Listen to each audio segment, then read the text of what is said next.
Apparently, there was some theft going on in the Pokemon industry, and I've read a little bit about it. I saw like a huge stack of cards, and I thought to myself, well, this isn't really going to change anything, but it's been made out to be like this super big deal that this is why the cards are rare. Yeah, it sucks, but they are, and like I don't think it really matters at this point. And so let's see what this guy has to say. He's got a lot of subscribers.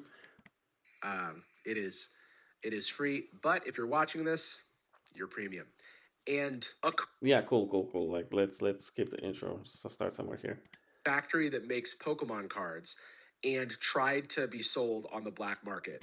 Hold on. I think I went a little bit too far. The Logan Paul thing. It has one of the biggest trading card. They didn't steal Pokemon cards, but like you get the idea. One of the biggest trading card crimes in modern history has occurred. This isn't even close. This isn't even close. You guys have no idea what is going on behind the scenes if you think that's true. This is not one of the biggest crimes. I mean, this is big crime, that's for sure, if you're stealing from the factory and everything, but this is not even close to the biggest one, or one of the biggest ones. I mean, take the Logan Paul booster boxes being resealed, that was way bigger than this. Take the Alpha Black Lotus from last year that was stolen, or 2 years ago, I forgot when that was. And I'm pretty sure there's a lot of stuff that's going on behind the scenes that we don't even know about, like people manipulating certain prices. And this particular theft, I have a feeling this has very little impact on the market as it is. But let's see.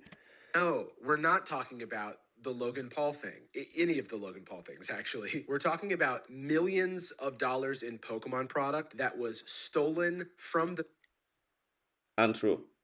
That was just single cards. Single cards have inherently no value unless sold at the secondary market. So you can argue that this is millions of dollars of product, but in fact it's not millions of dollars of product, because product implies like booster boxes, boosters themselves, and whatnot. Factory that makes Pokemon cards and tried to be sold on the black market or the gray market, or somebody just walked into a card shop, $1 million in cards. Yeah, no, come on. We all know this is not how it happened. And if this is actually how this happened, then the person who actually stole these cards is like the biggest idiot. Like you have to be straight up the biggest idiot out there in the world to steal. Like I've seen this stack. I'm sure it's shown somewhere here in this video. To just walk into a store with this amount of cards without triggering any red flags, like from the store employees and the owners or whoever was receiving that deal. Oh my god. Of course they called the cops or something, or just to ask for some verification. Nobody just walks around with this amount of cards like Wolf worth this much money just in their backpack. That is ridiculous. If you have a deal like this, you make it privately through like some wholesaler, and like I don't know, it's definitely not just like if this is how it happened, then oh my god. Trying to sell them. We will get to the bottom of this, but there's this article from Kotaku. This may be the biggest Pokemon card theft in history, and it. Okay, so people were trying to bank on it. Of course, they were trying to bank on it, cause drama, more drama than it was worth. For those who are curious, this is from the Fusion Strike set of Pokemon cards. It was Yeah, my favorite set. released in November of 2021. It features Mew on the pack art. It's got a big Mew card that's an alternate art. It's got a big Gengar card. It's got Yeah, we all know that. Let's skip. I want to see. Fusion. That's not how you spell Fusion. Fusion Strike Mew VMAX Alt Art TCG Player. Common website for buying cards. This card in a near mint quality, which is what you're going to get out of a pack, is $88.60. Let's refer back to that photo. Look at how fucking many of these. Okay, yeah, that is technically a lot of money, but in practice, that's not nearly a lot of money, or like not nearly the same price. So here's the deal: if these cards, I'm guessing this is about 500 copies, because this looks like a couple of commander decks that are just unsleeved. So this is about 500 copies. And I'm gonna pull up my handy calculator and technically assume, okay, every single one of these sold. This is like $44,000. But in reality, it's not. It's probably about $4,000, because if you try and push so many copies of this card onto the market, you will require a lot of liquidity to absorb, a lot of demand to absorb this amount of cards. And I don't believe it would be there to suddenly, absorb the amount, this crazy 500 or even more. It's probably close to 1,000 of them. It's just like I don't see people suddenly jumping in and then buying 1,000 copies at the same price. And that's disregarding the pushback for the price action. It would probably end up costing like $30 tops. And if you want to wholesale it, then people will pay you like $10 a card, maybe five, if you're unlucky. So no, this is technically not $100,000. In practice, it's about 4 to 10,000, maybe tops if you're like really lucky. And it only would matter really if these cards made it to the secondary market in the first place. But the fact that they were taken out of circulation changes nothing for right now. As like these cards, I'm sure they've been seized. It's not like the guy was caught and suddenly the police is just gonna be like, okay, whoever wants these cards, you can have them. No, they're just going to be taken out of circulation. That's it. They probably will be sent back to the Pokemon Company and they will probably be deleted, burned. Something will happen to them. And just the same with these Umbreons. Like there's a huge stack of Umbreons. There's probably about 1,000, if not more, like 2,000 Umbreons, but they will not be making it back. Like I'm sure. Let's see what this guy has to say. Cards there are. This is taken from above, so you can't really see how tall the stack of cards is. Here's a stack of cards sitting on their side, which is about yay big. So these stacks are like tall, right? A box like this holds about 800 cards, right? So I'm guessing of these Mews, we're probably seeing 800 of them. And you've got even more of these Gengars. Yeah, sure. Okay, I agree. 100%. It's probably around 1,000 copies each. 80, let's just round up, $89 times 800. Well, that stack is $71,000. It's not, and I've already explained it a little bit before, but yeah, it's nowhere near that amount of money. There's not enough liquidity in the market to provide this amount of money. Like nobody would be jumping in to suddenly buy 500 copies, because if they were waiting to buy 500 copies, we wouldn't be seeing so many of them on the market right now as it is. Roughly, it could be more, it could be less, but you're getting a sense of the order of magnitude, right? This Gengar over here, also and you cannot just simply walk into a store and demand like 100% of the price, not even 70% of the price of the market price for a card that you're coming with like 100 copies of, like even 10 copies. If you bring 10 copies of Gengar to a store, they will not pay you 70%. They will end up paying you 40%.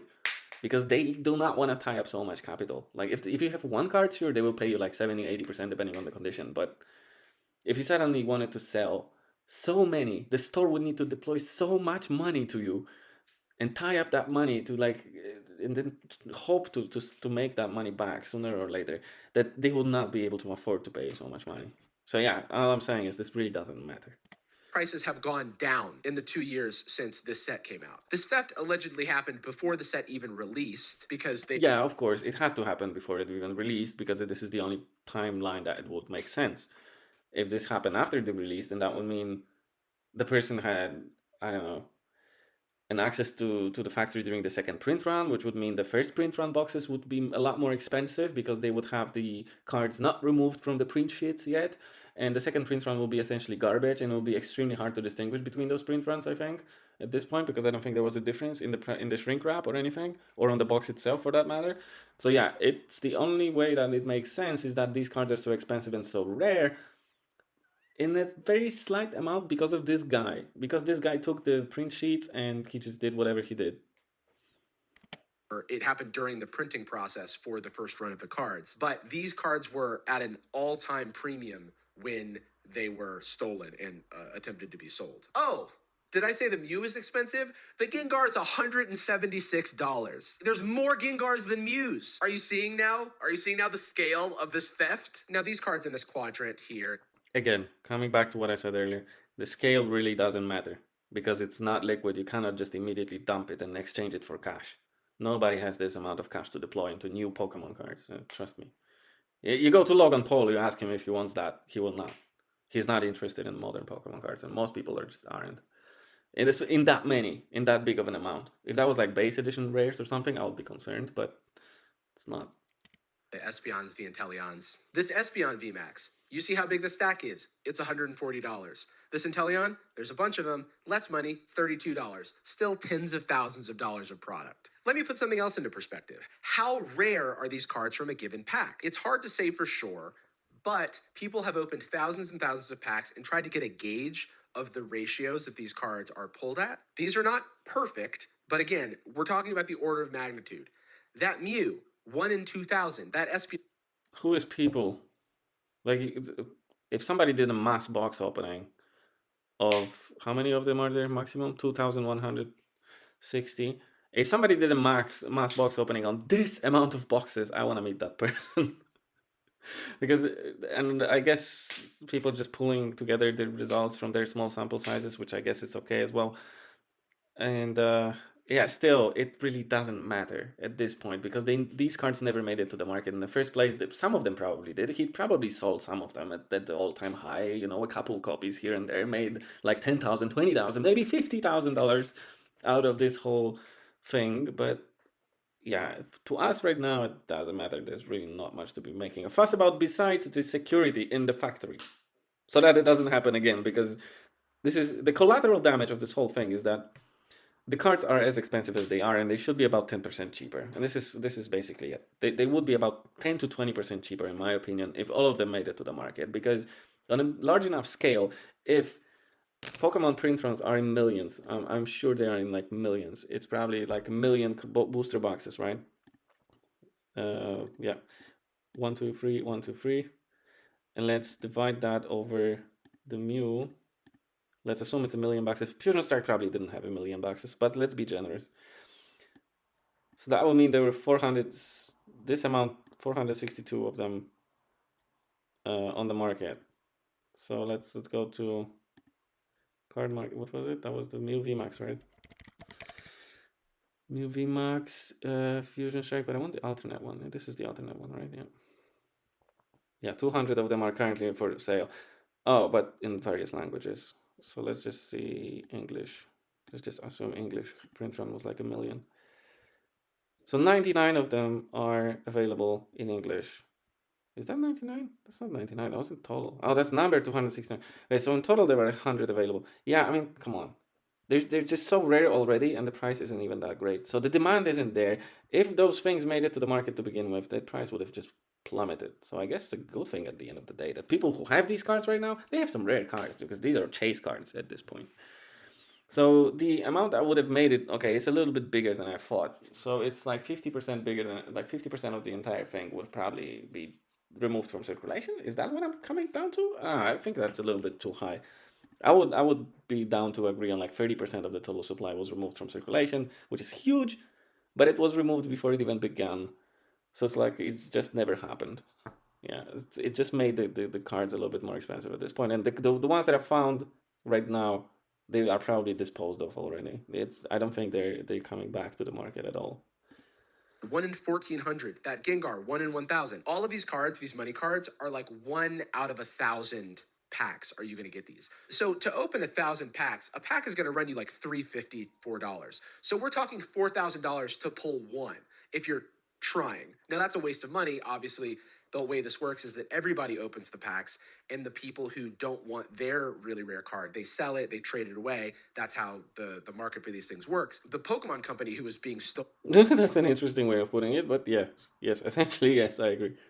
from these pulls represent millions of dollars of packs. So we probably saw 2,000 of those cards that are each 1 out of 1,000. That's already 2 million packs represented based on the pull rate. That is like the You know, one thing that kind of concerns me here is that these cards were taken out when they were cut, because I mean they're stacked up. It's not a print sheet, so they were cut. So that had to be before the booster was sealed. What went into the booster instead of that card?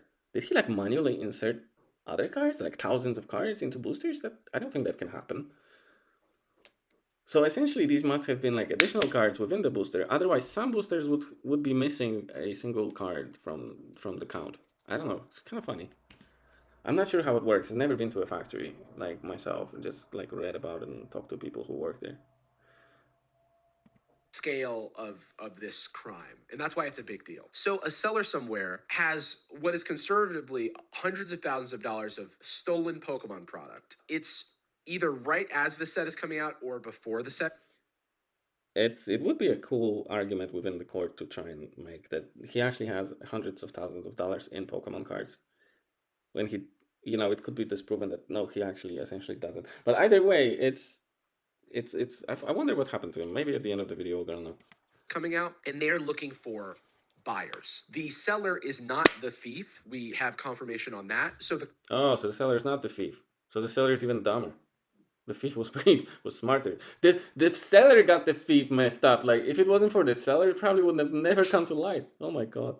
cards have already changed hands at least a couple of times. And now this buyer who we don't know who they are, but you've got to assume they're suspicious because this is a pretty suspicious thing to acquire. You've got to know you're dealing with stolen product.